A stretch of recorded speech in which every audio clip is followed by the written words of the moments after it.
প্রিয় দর্শক, আজ ২৬শে অক্টোবর দত্তপাড়া বাজার ব্যবসায়ী সমবায় সমিতির ভোট গ্রহণ। আজ সকাল ৯টা থেকে এই ভোট গ্রহণ কার্যক্রম আরম্ভ হয়েছে। এখন প্রায় ২টা বাজে, এখনো ভোট গ্রহণ চলছে।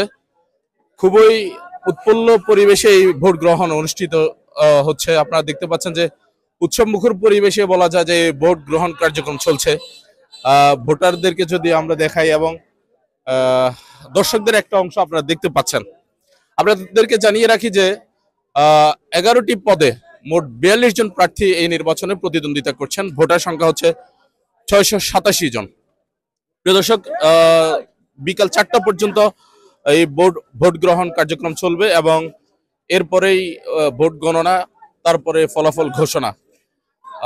দত্তপাড়া বাজার ব্যবসায়ী সমবায় সমিতি নির্বাচনের আপডেট জানার জন্য আমাদের এই প্রোফাইলটিতে ফলো দিয়ে রাখার জন্য অনুরোধ করছি।